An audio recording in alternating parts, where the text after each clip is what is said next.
Welcome back to Precalculus.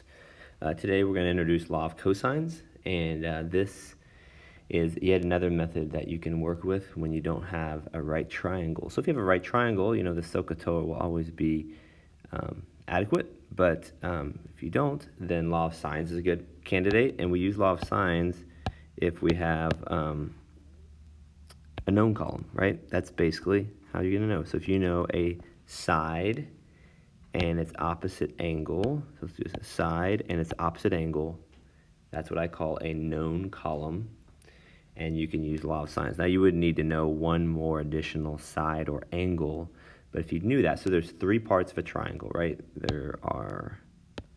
There's 1, 2, 3 angles, and there are 1, 2, 3 sides. That's 6 parts.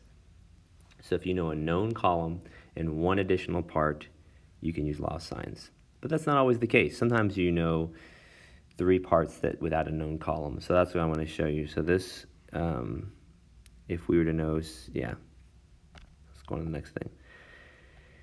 So what if there's a case like this? If you knew, and I'm going to do this example in a moment, if you knew angle A was, say, 49 degrees, you knew a side B was 42, and a side C was 15. So, sorry about that. Notice that I don't have a known column. I don't have any angles and sides that are known opposite each other. Occasionally when this happens, you can, if 2 angles are given, you can easily get the third angle. That's not the case here. So this is not necessarily a right triangle, so we are stuck. So let's kind of take ourselves back in time and imagine the Pythagorean Theorem has been discovered. People figured that out. That's great. Right triangles, you're good to go. A law of sines was discovered. It was a major discovery. They didn't have to be a right triangle to solve a triangle. But it's limited on this known column idea. You must have a side and its opposite angle. So we're going to act like we're back in the day trying to figure this out. And so here is how we're going to approach this. This is something I usually do in class, but we're going to have to be much more abbreviated than, well, I guess I don't have to, but I'm going to be more abbreviated than usual. So let's draw ourselves a triangle in here that doesn't appear to be anything special. I didn't mean to make it look isosceles. It looks like it can be, but we're not sure. It's not right. Nothing too special about it. So in deriving law of sines, I had a little bit different approach, so we need something new. So doing this, let's call this, let's call this A, B, and C. Therefore, this is side C, right? And this is side A, and this is side B. Okay, so we know that this coordinate, mix up the colors a little bit here, this coordinate right here is at C0. This coordinate, I don't know. We don't know, so let's skip that for a second. This one we know is 0, 0, the origin. This one we don't know either, so we're just going to go with xy. We really don't want to use xy, but we're going to do it. Our goal, I probably should have said this earlier, our goal is to figure out a formula that relates A, B, C, sides and or angles that does not include x and y. So is there some way to come up with a formula that does that? And ideally, it won't require a known column. We'll just see what this setup brings us. Well, what can we do? Not much, right? So let's drop an altitude here, which we often do. And the reason this is a really good idea is because we actually know this little dimension here is x, and this little dimension here is y, because the coordinates are x and y. So now we have 2 right triangles that we can work with. Well, similar to last time, we did sines and cosines using right triangle trig to get some relationship between these letters.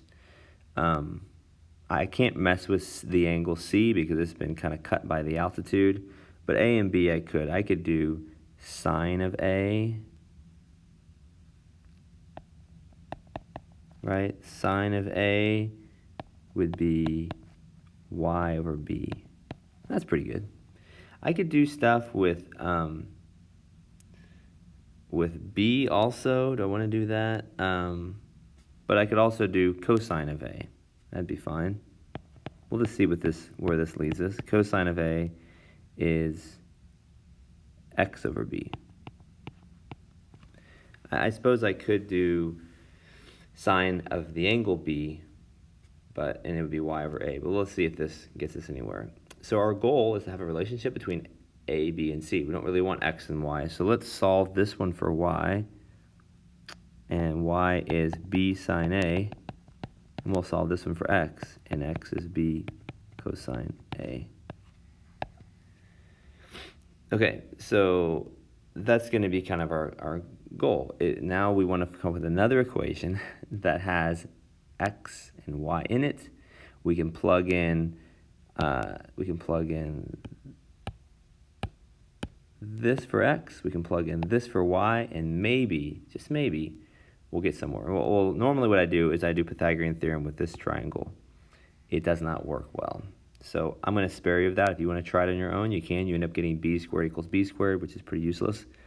We're going to do Pythagorean Theorem with this triangle, with the two checks. So let's see. So one leg squared of that right side right triangle is y squared. Ooh, we don't know this dimension, do we? Or do we? It's actually c minus x. And the hypotenuse is a. So this again is, we're proving this formula. You don't have to know how to prove it, but I just want to show you where this comes from. So now, the moment I've been waiting for, I'm going to replace y with that. I'm going to replace x with that. Okay, so this will be b sine a all squared plus c minus b cosine a quantity squared equals a squared. Well, this looks like a mess, but you know what? It only has a's, b's, and c's in it, so this might be a new relationship. Now, what might happen, I might simplify it, and I get like before I said I got b squared equals b squared. Maybe I get the law of sines. Maybe this is an alternative way to find the law of sines. You don't know. So let's try to see if we can do some sort of simplification. So I'll square that out. This one we have to FOIL this. Maybe I'll go over here and do this. C minus b cosine a.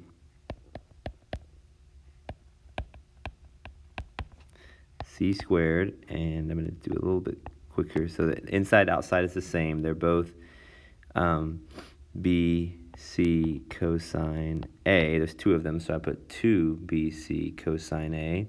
And then the last would be b squared cosine squared a. So we'll put that in.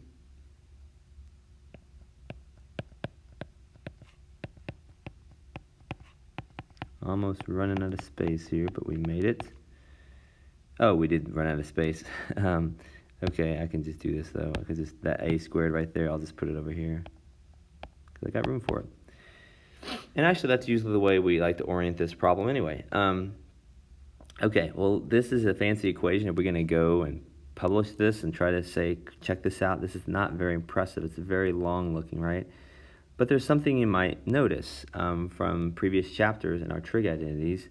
This little guy here and this little guy here are similar. They both have b squareds, and they have a sine. One has a sine squared a, one has a cosine squared a. What if I put those two together and factor the b squared out of them?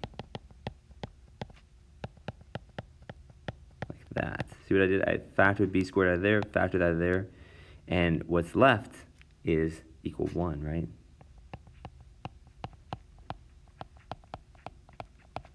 That's a little more impressive looking. We have a squared equals, that's 1. So 1 times anything is itself. That's an interesting start. And this is the law of cosines. A bit more complex to memorize than law of sines. But that is it. Now you might wonder, what if I had, I oriented the letters with the A down here, the C on the top, the B down here. What if I had rearranged them? There's nothing special about the way I arranged them. And you're right. So the law of cosines can have different forms. It can look like this. It can look like, you can have the B squared out front. And if you just follow the pattern, well, I guess A squared better be here and C squared better be here. Minus, what would be next? It's going to follow the pattern. So this was B and C were second here, right? So it's going to be AC is second here. Let me do that again. AC. Cosine again, and then this angle here is always the same as that letter. So this will be angle B. So notice in this case is a case when I wanted to either use or find angle B. And then finally, if I orange it one other way, I could have C squared by itself. And this one is really striking because that right there is familiar, right? That's the Pythagorean theorem. So it's like, did we just prove the Pythagorean theorem is wrong and that you actually need this minus 2ab cosine BC here, right? So I'm matching that with that.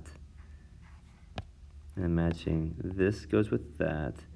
And then this letter here is the same, of course, as capital for an angle. There we go. Those are the law of cosines. Any form is fine. It just depends on what you're looking for. It really comes down to the angle. Do you have an angle? Put the angle there. If you don't have an angle, then you're wanting an angle, likely. The one you want, put there. And yeah, let me just say something about this looking like the Pythagorean theorem, which is really kind of cool. Is the Pythagorean theorem true? Okay, well, when do you use the Pythagorean theorem? Just review this. Pythag theorem is used for right triangles, right? Well, right triangles have right angles. Right angles are 90-degree angles, right? So if you have a right angle, now when you use Pythagorean theorem, the thing by itself is always the hypotenuse, right? In this case, it would be C. So the hypotenuse is opposite which angle? The 90-degree angle. So the 90-degree angle would go right there. So if you have a right triangle, it would be like this. Cosine 90. Right? What is cosine 90? It's 0, right? So if that's 0, this whole thing is gone, and yes, the Pythagorean theorem is there. Really, this is kind of like a backward proof of the Pythagorean theorem, although we kind of needed the Pythagorean theorem to prove the law of cosines, but so that's not great, but it does confirm with the Pythagorean theorem, which is really fascinating. Anyway, not necessary to know that. You just need to know these formulas and how to use them. So the next step, we're going to get some practice using them. So I think I'm going to take a break here, and we'll do 2 examples of using it, and then we'll do one more video. I don't know, we might not break it up into two more videos. The last one's really short. It's just another area formula, which is my favorite.